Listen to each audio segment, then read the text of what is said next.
My YouTube channel.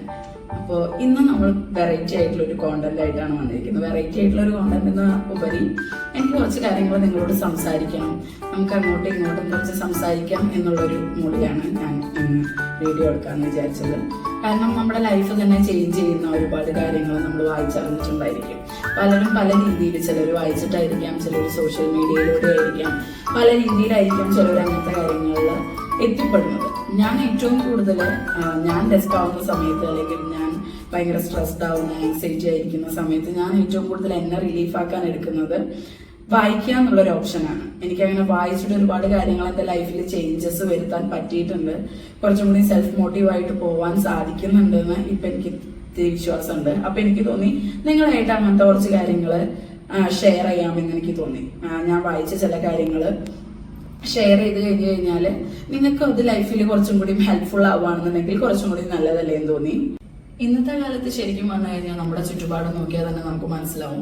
ഒരുപാട് stressed ആയിട്ടുള്ള, ഒരുപാട് ആൻസൈറ്റി ഡിസോർഡേഴ്സ്, അതുപോലെ തന്നെ ഡിപ്രഷൻ അനുഭവിക്കുന്ന ഒരുപാട് പേരെ നമുക്ക് ചുറ്റുപാട് നോക്കിക്കഴിഞ്ഞാൽ തന്നെ കണ്ടു കഴിഞ്ഞാൽ മനസ്സിലാവും. പക്ഷേ അത് ഡീൽ ചെയ്യാൻ മറ്റുള്ള ചുറ്റുള്ള ആൾക്കാരെ ബുദ്ധിമുട്ടുന്നതായിട്ട് നമുക്ക് മനസ്സിലാക്കാൻ പറ്റുന്നുണ്ട്. എനിക്ക് തന്നെ ചില സമയങ്ങളിൽ ഭയങ്കര സ്ട്രെസ്ഡ് ആയിട്ടുള്ള സിറ്റുവേഷൻസ് ഉണ്ടായിരിക്കും. പല കാര്യങ്ങളെ കൊണ്ടും, വീട്ടിലെ കാര്യങ്ങളെ കൊണ്ടും പ്രൊഫഷണലായിട്ടും പല രീതിയിലും ഞാൻ ഒരുപാട് സ്ട്രെസ്ഡ് ആയിരിക്കുന്ന സമയങ്ങളുണ്ട്. പക്ഷെ അതെനിക്ക് സെൽഫായിട്ട് ഡീൽ ചെയ്യാൻ പറ്റുന്നുണ്ടെന്നുണ്ടെങ്കിൽ എനിക്ക് കുഴപ്പമില്ല. പക്ഷെ സെൽഫായിട്ട് ഡീൽ ചെയ്യാൻ പറ്റാത്ത ഒരുപാട് പേരുണ്ട്. അങ്ങനത്തെ ആൾക്കാർ ശരിക്കും പറഞ്ഞാൽ ഒരു തെറപ്പി എടുക്കണം എന്നാണ് ഞാൻ എപ്പോഴും പറയുന്നത്. നമുക്കൊരു പനി വന്നു കഴിഞ്ഞാൽ ഒരു ഡോളോ എടുക്കുക, അല്ലെങ്കിൽ നമ്മളൊരു ഫിസിഷ്യനെ കൺസൾട്ട് ചെയ്യുക എന്നുള്ളത് പോലെ തന്നെ ഇമ്പോർട്ടൻ്റ് ആണ്. നമുക്കൊരു മെന്റലി നമുക്കൊരു ബുദ്ധിമുട്ട് വന്നു കഴിഞ്ഞു കഴിഞ്ഞാൽ, അല്ലെങ്കിൽ ഒരു ഡിഫിക്കൽട്ടി വന്നു കഴിഞ്ഞു കഴിഞ്ഞാൽ നമ്മളൊരു തെറപ്പി സീക്ക് ചെയ്യുക, അല്ലെങ്കിൽ ഒരു സൈക്കാട്രിസ്റ്റിനെ ആയാലോ ഒരു സൈക്കോളജിസ്റ്റിനെ ആയാലോ കൺസൾട്ട് ചെയ്യുക എന്ന് പറയുന്നത് ഇമ്പോർട്ടൻ്റ് ആയിട്ടുള്ള കാര്യം തന്നെയാണ്. ഇന്നത്തെ കാലത്ത് ഒരുപാട് പേര് അതിനെ സൈക്കാട്രിസ്റ്റിന്റെയും സൈക്കോളജിസ്റ്റിന്റെയും ലൈഫ് കോച്ചിന്റെയും മൂന്നും ഡിഫറൻഷിയേറ്റ് ചെയ്യാൻ പറ്റാത്ത ഒരുപാട് ആൾക്കാരുണ്ട്. അതിന്റെ ആവശ്യമുണ്ടോ? ഇതൊക്കെ പണ്ടത്തെ കാലത്ത് ഉണ്ടായിരുന്നില്ലേ? പണ്ടത്തെ കാലത്തെ ആൾക്കാർ ഡീൽ ചെയ്തിരുന്നില്ലേ എന്ന് ചോദിക്കുന്ന ആൾക്കാരുണ്ട്. ഇപ്പൊ ഇവൻ ഏറ്റവും എക്സാമ്പിൾ പറയുകയാണെന്നുണ്ടെങ്കിൽ ഒരു പോസ്റ്റ് പാർട്ടം ഡിപ്രഷൻ തന്നെ എടുക്കാം, അല്ല വേറെ എന്തെങ്കിലും കാര്യം എടുക്കുകയാണെങ്കിൽ ഇപ്പോൾ ഒരു കപ്പിൾ ആയിട്ടുള്ള കാര്യങ്ങൾ എടുക്കാം. അങ്ങോട്ടും ഇങ്ങോട്ടും അണ്ടർസ്റ്റാൻഡിങ്ങും കാര്യങ്ങളും, ഒരാളെ കേൾക്കാൻ മറ്റുള്ള ആൾ വിമുഖത കാണിക്കുക, അല്ലെങ്കിൽ നമ്മളെ മനസ്സിലാക്കുന്നില്ല നമ്മുടെ പാർട്ട്ണർ എന്നുള്ളൊരു തോട്ട് വരിക. അങ്ങനെയൊക്കെ വരുമ്പോൾ നമ്മൾ കുറച്ചും കൂടിയും കമ്മ്യൂണിക്കേറ്റ് ചെയ്യാൻ വേണ്ടി ശ്രമിക്കാറുണ്ട്. അത് നമ്മൾ അവിടെ ഫെയിൽഡ് ആവുമ്പോൾ നമ്മൾ മറ്റാരോടെങ്കിലും ഷെയർ ചെയ്യാം. ചിലപ്പോൾ നമ്മൾ ഷെയർ ചെയ്യുന്നത് നമ്മുടെ എൽഡർ കമ്മ്യൂണിറ്റീനായിട്ടായിരിക്കും. എക്സാമ്പിൾ നമ്മുടെ അമ്മ, അച്ഛൻ, ആരോടെങ്കിലും ആയിരിക്കും. മിക്കപ്പോഴും നമ്മുടെ അമ്മയോടോ അച്ഛനോടോ സംസാരിക്കുമ്പോൾ നമുക്ക് കേട്ടിട്ടുണ്ടായിരിക്കും, ഇതെന്താ പണ്ട് കാലത്ത് ഇതൊന്നും ഉണ്ടായിരുന്നില്ലേ, ഇതൊക്കെ ഞങ്ങളും കഴിഞ്ഞു പോകുന്നില്ല, ഇതിപ്പം മാത്രമാണ് ഇത് വലിയ കാര്യമായിട്ടൊക്കെ കുട്ടി ഘോഷിക്കുന്നത് എന്ന് കേട്ടിട്ടുണ്ട്. പക്ഷെ എനിക്കതിൽ തോന്നിയിട്ടുള്ളത് എന്താണെന്ന് വെച്ചാൽ, പണ്ട് കാലത്ത് ഇങ്ങനത്തെ കാര്യങ്ങളൊക്കെ ഉണ്ടായിരുന്നിരിക്കാം, ഉറപ്പായിട്ടുണ്ടായിട്ടുണ്ടാവും. ചിലപ്പോ ഈ പറയുന്ന അമ്മ തന്നെ ചിലപ്പോ പണ്ട് കാലത്ത് ആഗ്രഹിച്ചിരുന്നിരിക്കാം, എന്നെ ഒന്ന് മനസ്സിലാക്കിയിരുന്നെങ്കിൽ ഈ ഹസ്ബൻഡ്, അല്ലെങ്കിൽ എന്നെ ഒന്ന് കേൾക്കാൻ കുറച്ച് ടൈം കാണിച്ചിരുന്നെങ്കിൽ എന്ന് ഇവർ ഒരുപാട് ചിന്തിച്ചിരുന്നിരിക്കാം. പക്ഷെ അവിടെ അതിനെ സപ്പോർട്ട് ചെയ്യുന്ന, അല്ലെങ്കിൽ നമ്മൾക്ക് എന്തെങ്കിലും വന്നു കഴിഞ്ഞാൽ നമ്മൾ അതിനെ എതിർത്ത് കഴിഞ്ഞു കഴിഞ്ഞാൽ ആ എതിർത്ത കാര്യത്തിന് സപ്പോർട്ട് ചെയ്യുന്ന കമ്മ്യൂണിറ്റി കുറവായിരുന്നു. അതിന് സപ്പോർട്ട് ചെയ്യാനുള്ള ഒരു സപ്പോർട്ട് സിസ്റ്റം കുറവായിരുന്നു. അപ്പൊ ഈ പറയുന്ന ആൾക്കാർ ഒറ്റപ്പെടുമോ എന്നുള്ള പേടി കൊണ്ട് അവർ ചിലപ്പോൾ അത് സാക്രിഫൈസ് ചെയ്തതായിരിക്കാം, അല്ലെങ്കിൽ അവരത് ടോളറേറ്റ് ചെയ്ത് പോയതായിരിക്കാം. പക്ഷെ ഇന്നത്തെ കാലത്ത് ഭയങ്കര ഓപ്പോസിറ്റ് ആയിട്ടാണ് എനിക്ക് ഫീൽ ചെയ്യുന്നത്. കാരണം ഇന്ന് നമ്മൾ അങ്ങനെ എതിർത്ത് പറഞ്ഞു കഴിഞ്ഞാൽ, അല്ലെങ്കിൽ നമ്മുടെ ഇൻഡിവിജ്വാലിറ്റിക്ക് വേണ്ടി നമ്മൾ നിന്ന് കഴിഞ്ഞു കഴിഞ്ഞാൽ, നമ്മളെ സപ്പോർട്ട് ചെയ്യാനുള്ള ഒരു സപ്പോർട്ട് സിസ്റ്റം ഉണ്ട്. അത് ചുറ്റും നമ്മളെ സപ്പോർട്ട് ചെയ്യാൻ സപ്പോർട്ട് സിസ്റ്റം ഉണ്ട്. നമ്മൾ അങ്ങനെ ഒറ്റപ്പെടില്ല എന്നുള്ളൊരു തോന്നലുള്ളത് കൊണ്ട് തന്നെ, അല്ലെങ്കിൽ നമ്മളെ പറഞ്ഞു കഴിഞ്ഞാൽ ഈ രീതിയിൽ ചിന്തിക്കുന്ന ആൾക്കാർ ഒരു 50% കൂടുതൽ ഉണ്ട് എന്നുള്ളത് കൊണ്ട് തന്നെ നമ്മൾ അതിനെ കുറച്ചും കൂടി തുറന്ന് കാണിക്കാൻ വേണ്ടി വലിയ ബുദ്ധിമുട്ട് കാണിക്കുന്നില്ല. മറ്റേ കാലത്ത് എന്താണെന്ന് വെച്ച് കഴിഞ്ഞാൽ അവരത് ചെയ്യുന്നുണ്ടായിരിക്കാം, പക്ഷെ ഒറ്റപ്പെടുന്നുള്ള പേടിയോണ്ട് അവർ സഹിച്ചതായിരിക്കാം. ഇന്നത്തെ കാലത്ത് കുറച്ചും കൂടി കമ്പാരിറ്റീവ്ലി നമുക്കത് തുറന്ന് കാണിക്കാനുള്ള ഒരു സ്പേസ് ഉണ്ട്, ഒരു മീഡിയ ഉണ്ട്, നമുക്കത് എക്സ്പ്രസ് ചെയ്യാനുള്ള ഒരു മീഡിയ ഉണ്ടെന്ന് എനിക്ക് തോന്നിയിട്ടുണ്ട്. അപ്പോ ഇന്നത്തെ കാലത്ത് ശരിക്കും പറഞ്ഞു കഴിഞ്ഞാൽ മെന്റൽ ഹെൽത്തിന് വളരെ ഇമ്പോർട്ടൻസ് ഉണ്ട്. അത് ഇമ്പോർട്ടന്റ് ആയിരിക്കണം എന്നാണ് ഞാൻ പറയുള്ളൂ. കാരണം നമ്മൾ നമ്മുടെ ലൈഫിൽ ഓരോ ദിവസം മുന്നോട്ട് പോകുന്നത് മെന്റലി ഒരുപാട് സ്ട്രഗിൾസ് ഡീൽ ചെയ്തിട്ടാണ്, ഒരുപാട് ബുദ്ധിമുട്ടുകൾ ഡീൽ ചെയ്തിട്ടാണ്. അത് സെൽഫായിട്ട് ഡീൽ ചെയ്യുന്ന ആൾക്കാരുണ്ട്, തെറാപ്പി എടുത്ത് ചെയ്യുന്ന ആൾക്കാരുണ്ട്. തെറാപ്പി എടുക്കുന്നവർ അങ്ങനെ തന്നെ കണ്ടിന്യൂ ചെയ്യുക. കാരണം ഒരാളെ കേൾക്കാൻ മറ്റൊരാൾക്ക് സമയമില്ലാതെ വരുമ്പോൾ നമ്മൾ വേറെ ഒരാളെ സീക്ക് ചെയ്യാണ്. ചിലര് തെറാപ്പി എക്സ്പെൻസീവ് ആണെന്ന് വിചാരിച്ചിട്ട് അത് ഒഴിവാക്കുന്ന ആൾക്കാരുണ്ട്. പക്ഷെ എനിക്ക് തോന്നാറുള്ളത് എന്താണെന്ന് വെച്ചാൽ ഒരു പരിധിവരെ നമുക്ക് സെൽഫായിട്ട് ഡീൽ ചെയ്യാൻ പറ്റും. സെൽഫായിട്ട് ഡീൽ ചെയ്യാൻ പറ്റാത്തൊരവസ്ഥ വരുമ്പോൾ നമ്മൾ സീക്ക് ചെയ്യേണ്ട സ്ഥലത്ത് നമ്മൾ സീക്ക് തന്നെ വേണം. അപ്പൊ നമ്മുടെ ടോപ്പിക് എന്താന്ന് വെച്ച് കഴിഞ്ഞാല് എനിക്ക് കുറച്ച് ഹൈലൈറ്റ്സ് പോയിന്റ്സ് കിട്ടി. അപ്പൊ ആ ഹൈലൈറ്റ്സ് പോയിന്റ്സ് നിങ്ങളോട് സംസാരിക്കാമെന്ന് തോന്നി. അപ്പൊ നമുക്ക് അതിനെ കുറിച്ച് സംസാരിക്കാം. ഈ ബുക്കിൽ പറയുന്ന ഒരു മെയിൻ പോയിന്റ് എന്താന്ന് വെച്ച് കഴിഞ്ഞാല് നമ്മുടെ സബ് കോൺഷ്യസ് മൈൻഡിന് നമ്മളെ നിയന്ത്രിക്കാനുള്ള ഒരു കഴിവുണ്ട്. നമ്മുടെ സബ് കോൺഷ്യസ് മൈൻഡാണ് നമ്മളെ കൺട്രോൾ ചെയ്യുന്നത് എന്നാണ് പറയുന്നത്. അതായത് നമ്മളെ കോൺഷ്യസ് മൈൻഡിലേക്ക് നമ്മൾ തിങ്ക് ചെയ്ത് നമ്മൾ ഫീഡ് ചെയ്യുന്ന കാര്യങ്ങൾ സബ് കോൺഷ്യസ് മൈൻഡ് തെറ്റാണെന്നുണ്ടെങ്കിലും ശരിയാണെന്നുണ്ടെങ്കിലും അത് ആർഗ്യൂ ചെയ്യാൻ നിൽക്കാതെ നമ്മൾ എന്താണോ തിങ്ക് ചെയ്യുന്നത് അത് അതേപോലെ തന്നെ ഫീഡ് ചെയ്ത് അത് അക്സെപ്റ്റ് ചെയ്യാണ് ചെയ്യുന്നത്. അപ്പൊ എന്താണ് നമ്മുടെ സബ് കോൺഷ്യസ് മൈൻഡിൽ നമ്മൾ നെഗറ്റീവായിട്ടാണ് തിങ്ക് ചെയ്യുന്നതെന്നുണ്ടെങ്കിൽ ആ നെഗറ്റീവ് തോട്ട്സ് ആണ് നമ്മുടെ സബ് കോൺഷ്യസ് മൈൻഡിൽ അക്സെപ്റ്റ് ആവുന്നതും അതാണ് നമ്മുടെ ലൈഫിൽ നടക്കുക എന്നുള്ളതാണ് പറയുന്നത്.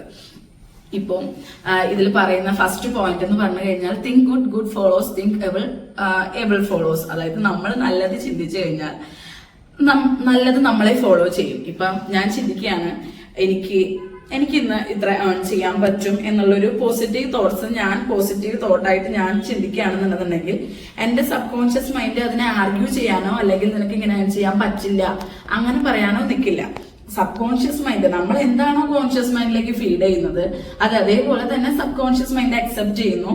ചിലപ്പോൾ നമുക്കത് ഏൺ ചെയ്യാൻ പറ്റിക്കഴിഞ്ഞാൽ പറ്റാതിരിക്കാം, പക്ഷെ പറ്റുമെന്നാണ് ഈ ബുക്ക് പറയുന്നത്. എന്റെ ലൈഫിലും എനിക്ക് അങ്ങനെയാണ് കുറച്ച് തോന്നിയിട്ടുള്ളത്. കാരണം എന്താന്ന് വെച്ച് കഴിഞ്ഞാൽ ചെറിയൊരു ഫിനാൻഷ്യൽ സ്ട്രഗിൾ വന്നപ്പോൾ ഞാൻ ഈ ഒരു വീക്ക് ഇന്നത് ഏൺ ചെയ്യും എന്നുള്ളത് ഞാൻ ഭയങ്കരമായിട്ട് എന്റെ മനസ്സിനെ തന്നെ പറഞ്ഞ് പഠിപ്പിക്കാൻ തുടങ്ങി. ഞാൻ ഭയങ്കരമായിട്ട് മാനിഫെസ്റ്റ് ചെയ്യാൻ തുടങ്ങി. അത് മാനിഫെസ്റ്റേഷൻസ് എന്ന് പറയുന്നത് വേറെ തന്നെ ഒരു വലിയ ടോപ്പിക്കാണ്. പക്ഷെ ഇത് ചെറിയൊരു രീതിയിൽ ഞാൻ എനിക്കത് പറ്റും എന്ന് ഞാൻ ചിന്തിക്കാൻ തുടങ്ങി. അങ്ങനെ ചിന്തിക്കാൻ തുടങ്ങിയപ്പോൾ എനിക്ക് ആ ഒരു വീക്കില് എന്റെ പേഷ്യൻസിന്റെ കൗണ്ട് കൂടാൻ തുടങ്ങി. അതുപോലെ തന്നെ എനിക്ക് എൻക്വയറി കൂടുതൽ വരാൻ തുടങ്ങി. എനിക്ക് കുറച്ചും കൂടി ജോലി ചെയ്യാനുള്ള ഹെൽത്തും അതുപോലെ തന്നെ മെന്റൽ ഹെൽത്തും എനിക്ക് അങ്ങനെ മടി കാര്യങ്ങളൊക്കെ ഭയങ്കരമായിട്ട് മാറാൻ തുടങ്ങി. അപ്പോഴാണ് ഞാൻ ചിന്തിച്ചത് ശരിയാണ്, എനിക്ക് ഈ ബുക്ക് വായിച്ചപ്പോൾ കറക്റ്റ് ആയിട്ട് കിട്ടിയ ഒരു പോയിന്റ് ആണ്. അതായത് നമ്മൾ ഒരു ദിവസം എന്താണ് ചിന്തിക്കുന്നത് ആ ചിന്തിക്കുന്നതാണ് നമ്മൾ ആ ദിവസം മൊത്തം എന്നാണ് പറയുന്നത്. കാരണം ഇന്ന് ഞാൻ നെഗറ്റീവായിട്ടാണ് ചിന്തിക്കുന്നത്, മൊത്തമായിട്ട് ഞാൻ നെഗറ്റീവായിട്ട് തന്നെ ആയിരിക്കും ഇന്നത്തെ ദിവസം ഇരിക്കുക. നാളെ ഒരു സ്റ്റെപ്പ് ഞാൻ ഫോർവേഡ് ആയിട്ട് എടുക്കുകയാണെന്നുണ്ടെങ്കിൽ ഉറപ്പായിട്ടും പോസിറ്റീവായിട്ട് ഞാൻ തിങ്ക് ചെയ്ത് ചിന്തിച്ചു കഴിഞ്ഞു കഴിഞ്ഞാൽ നാളെ പോസിറ്റീവായിട്ടുള്ള കാര്യങ്ങൾ റിട്ടേൺ ആയിട്ട് എനിക്ക് കിട്ടും എന്നുള്ളതാണ് ഈ ബുക്കിൽ പറയുന്നത്. എനിക്ക് ഭയങ്കരമായിട്ട് ഞാൻ എക്സ്പീരിയൻസ് ചെയ്ത കാര്യം കൂടിയാണ്.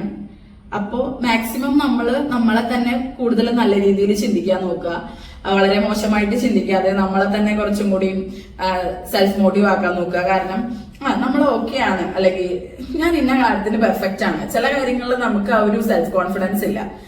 ആ സെൽഫ് കോൺഫിഡൻസ് ഇല്ലാത്തതാണ് ഇന്നത്തെ കാലത്ത് പല കാര്യങ്ങളും ചെയ്യാൻ മടിയും ബുദ്ധിമുട്ടൊക്കെ. അപ്പൊ അങ്ങനത്തെ കാര്യങ്ങളൊന്നും കുറച്ച് ഞാൻ ഇതിൽ ഓക്കെയാണ്, എനിക്ക് ഇന്നതൊന്ന് ചെയ്യാൻ പറ്റും എന്ന് പറയുന്നത് നമുക്ക് ചെയ്യാൻ പറ്റും. നിങ്ങളൊന്ന് ട്രൈ ചെയ്ത് നോക്കൂ. നെക്സ്റ്റ് പോയിന്റ് എന്ന് പറയുന്നത് you have the power to choose എന്നാണ്. അതായത് നമുക്ക് ചൂസ് ചെയ്യാനുള്ള ഒരു പവർ ഉണ്ട്. അതിപ്പോ നമുക്ക് ഹെൽത്തി ആയിട്ടിരിക്കാൻ ചൂസ് ചെയ്യാം, അതുപോലെ തന്നെ അൺഹെൽത്തി ആയിരിക്കാൻ ചൂസ് ചെയ്യാം, നമ്മൾ ജോയസ് ആയിരിക്കാൻ ചൂസ് ചെയ്യാം, അല്ലെങ്കിൽ നമ്മൾ എൻഗേജ്ഡ് ആയിരിക്കാൻ ചൂസ് ചെയ്യാം, ഹാപ്പി ആയിരിക്കാൻ ചൂസ് ചെയ്യാം. ഇതൊക്കെ നമ്മളാണ് ചൂസ് ചെയ്യുന്നത്. ഹാപ്പി ആവണോ, അൺഹെൽത്തി ആവണോ, അല്ലെങ്കിൽ ഞാനിന്ന് സ്ട്രെസ്ഡ് ആയിരിക്കണോ, ഞാൻ ആങ്സൈറ്റിയിലൂടെ കടന്നു പോകണോ എന്നുള്ളതൊക്കെ ചൂസ് ചെയ്യാനുള്ള ഒരു പവർ നമുക്കുണ്ട്. ആ പവർ നമ്മുടെ കിട്ടണം. അത് പവർ കിട്ടണം എന്നുണ്ടെങ്കിൽ ആ മൈൻഡിന്റെ കൺട്രോൾ നമ്മുടെ കിട്ടണം എന്നാണ് പറയുന്നത്. ഇതിൽ കറക്റ്റ് ആയിട്ട് പറയുന്നത് എന്താണെന്ന് വെച്ചാൽ you have the power to choose health and happiness. You can choose to be friendly or you can choose to be unfriendly. Choose to be cooperative, joyous, friendly, lovable and the whole world will respond. This is the best way to develop a wonderful personality. അതായത് നമ്മുടെ personality അത്രയും ഭംഗിയായിട്ട് develop ചെയ്യാൻ വേണ്ടിയിട്ട് നമുക്ക് ചെയ്യാൻ പറ്റുന്ന ഒരു കാര്യം എന്ന് പറയുന്നത് നമ്മൾ എങ്ങനെയാണോ വേണ്ടത് നമ്മൾ അങ്ങനെ തന്നെ നമ്മളെ ചൂസ് ചെയ്യാന്നുള്ളതാണ്. നമുക്കറിയാം എന്താണ് നമ്മുടെ ലൈഫിൽ വേണ്ടത്, എന്താണ് ഞാൻ ഹാപ്പി ആയിരിക്കാൻ എനിക്ക് എന്താണ് വേണ്ടതെന്ന് കൃത്യമായിട്ട് എനിക്കറിയാം. ഞാൻ സ്ട്രെസ്ഡ് ആയി കഴിഞ്ഞു കഴിഞ്ഞാൽ എനിക്ക് എന്നെ ഹാപ്പി ആക്കാൻ എന്ത് ചെയ്യണം എന്നുള്ളത് എനിക്കും അറിയാം. എന്റെ ചുറ്റുപാടുള്ള കുറച്ചു പേർക്കും നമ്മളറിയാവുന്ന കുറച്ചു പേർക്കും അറിയുന്നുണ്ടായിരിക്കാം. അപ്പൊ അതുപോലെ തന്നെ നമുക്കറിയാം നമുക്ക് എന്ത് വേണം, അല്ലെങ്കിൽ നമ്മൾ സ്ട്രെസ്ഡ് ആയിരിക്കുന്ന സിറ്റുവേഷനിൽ നമുക്ക് എന്ത് വേണം എന്നുള്ളത് നമുക്കറിയാം. നമ്മുടെ പേഴ്സണാലിറ്റി നല്ല രീതിയിൽ ഡെവലപ്പ് ചെയ്യണമെന്നുണ്ടെങ്കിൽ നമുക്ക് എന്ത് വേണം എന്നുള്ളത് നമുക്കറിയാം. അപ്പൊ അതിനെ ചൂസ് ചെയ്യാനുള്ള ഒരു പവർ നമുക്ക് ഉണ്ടാക്കുക എന്നുള്ളത് ഇമ്പോർട്ടന്റ് ആയിട്ടുള്ള കാര്യമാണ്. അത് നമ്മൾ ചൂസ് ചെയ്യാൻ വേണം. ഞാൻ ഇന്ന് രാവിലെ എഴുന്നേക്കാണ്, ഞാൻ വിചാരിക്കുകയാണ്, ഏറ്റവും എക്സാമ്പിൾ പറയുകയാണെന്നുണ്ടെങ്കിൽ, ഞാൻ എഴുന്നേറ്റിട്ട് വിചാരിക്കുകയാണ് ഇന്ന് കുക്ക് ചെയ്യേണ്ട, ഇന്ന് പുറത്തുനിന്ന് കഴിക്കാം എന്ന് പറയുകയാണെന്നുണ്ടെങ്കിൽ, ഇന്ന് പുറത്തുനിന്ന് കഴിക്കാനുള്ള മൂഡേ ഉണ്ടാവുള്ളൂ. എനിക്ക് കുക്ക് ചെയ്യാനുള്ള മൂഡ് ഉണ്ടാവില്ല, ഒന്നും ഉണ്ടാവില്ല. അല്ല, എനിക്ക് വേറെ രീതിയിൽ തോന്നുകയാണ് ഇന്ന് കുക്ക് ചെയ്യാം.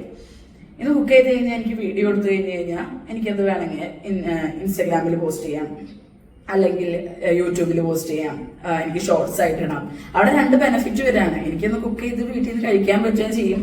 രണ്ടാമത്തെ ഒരു കാര്യം എന്ന് പറയുന്നത് എന്റെ വേറൊരു ഹാപ്പിനെസ് ആണ്. അതായത് ഞാൻ യൂട്യൂബിൽ ഷോർട്സ് ഇട്ടു എന്നുള്ളൊരു ഹാപ്പിനെസ്, അതൊരു സാറ്റിസ്ഫാക്ഷൻ ആണ്.